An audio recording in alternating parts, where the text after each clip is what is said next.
Salve, meu chegado! O vídeo de hoje vai ser sobre proteína na dieta. Eu vou tirar várias dúvidas que as pessoas têm. Então, se você gostar do vídeo, deixa o seu like, se inscreve no canal para receber mais vídeos. Bom, a primeira dúvida, e eu acho que a principal, é quanto de proteína você deve comer na sua dieta. Bom, existe uma diretriz que diz que para as pessoas que não treinam, o ideal seria 0,8 gramas de proteína para cada quilo corporal que a pessoa tem por dia. Ou seja, uma pessoa que tem 100 quilos comeria 100 vezes 0,8 gramas de proteína por dia, que daria 80 gramas de proteína. Só que quando a gente está falando de atletas ou de pessoas que treinam, que fazem treino resistido, fazem musculação, a história é outra, porque essa pessoa ela vai ter uma necessidade maior de proteína porque ela não quer simplesmente viver, ela quer melhorar a performance, ela quer aumentar a massa muscular, ela quer hipertrofiar. Então o estudo pegou e comparou esse 0,8 gramas quilo por dia com 1,4 e 2,4 grama quilo de proteína por dia. E o que ele viu é que essas duas doses, que ele considerou a média de 1,4 e a mais alta de 2,4,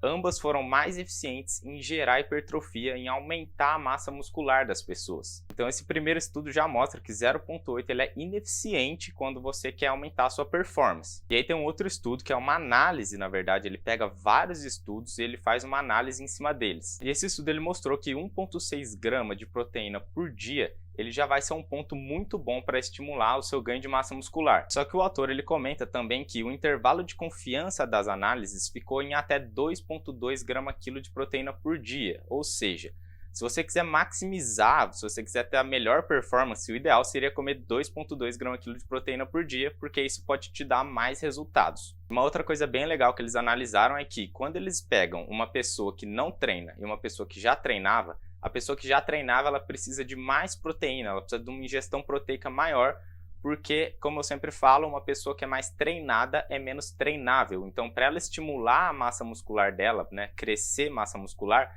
ela vai precisar de uma ingestão um pouco maior do que uma pessoa que não treinava. Então, beleza, a quantidade de proteína ideal fica em 1,6 até 2,2 grama quilo por peso corporal por dia. Só que quantas refeições você deve fazer? Bom, teve um estudo que ele pegou dois grupos de pessoas. Ele separou um grupo em que as pessoas iam comer 3 refeições, em cada refeição ia ter a mesma quantidade de proteína, e o outro grupo ia ter uma refeição com muita proteína e outras 2 com pouca. Mas no fim, a quantidade de proteína diária era a mesma. E aí, analisando a síntese proteica, eles viram que o grupo que tinha as refeições de proteínas melhor distribuídas, ou seja, as 3 refeições tinham a mesma quantidade de proteína, eles estimularam a síntese proteica mais ao longo dos dias. Isso mostra que fazer refeições divididas, dividir sua proteína ao longo do seu dia, vai melhorar sua síntese proteica e isso pode gerar mais hipertrofia. Então, o recomendado fica que você faça de 3 a 4 refeições pelo menos por dia e com essas proteínas bem distribuídas. E uma dúvida que sempre surge é se você deve comer proteína ou não depois do treino. E aí teve um estudo que ele separou vários grupos de pessoas, ele colocou pessoas que iam só comer carboidrato e algumas pessoas iam comer clara de ovo depois do treino. E aí dentro das pessoas que iam comer clara de ovo, tinham várias quantidades de clara de ovo. E o que ele viu foi que o grupo que comeu 20 gramas de clara de ovo, ele teve um maior estímulo hipertrófico, enquanto os grupos que comeram menos do que 20 gramas não tiveram esse estímulo. Então o que ele conclui aqui é que sim, comer proteína depois do treino é um bom estímulo hipertrófico,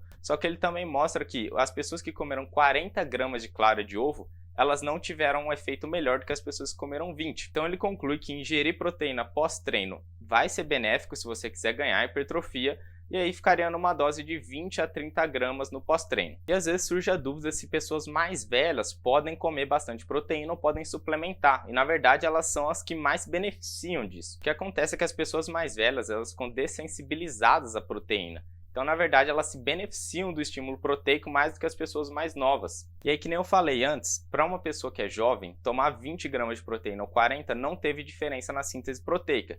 Só que para os idosos teve. Eles mostram que idosos que tomaram 40 gramas, eles tiveram um estímulo, uma síntese proteica maior, e eles conseguiram gerar mais massa muscular do que os idosos que tomaram só 20 gramas de proteína. Então isso mostra o que eu falei, eles são menos sensíveis. As pessoas mais novas elas precisam tomar menos proteína do que os idosos. E aí teve até um outro estudo que ele basicamente aumentou a quantidade de proteína que os idosos comiam no café da manhã e no almoço, e só de aumentar essa quantidade proteica eles já tiveram um aumento na massa muscular. Então, de novo, os idosos sofrem muito com sarcopenia, que é a perda da massa muscular, e por isso que ingerir proteína para eles é muito importante. E aí uma outra dúvida que as pessoas têm é relacionando a ingestão de proteína e problemas renais, alguma lesão renal ou algo do tipo. E aí eu vou deixar duas meta-análises, que são agrupamentos de estudos que mostraram que pessoas saudáveis, quando elas ingerem mais proteína do que o recomendado, aquele 0,8, elas não têm problema renal nenhum. Então as evidências mostram que não, ingerir a proteína, 1,6, 2,2 grama quilo por dia não vai causar nenhum problema renal, seus rins vão continuar funcionando normalmente.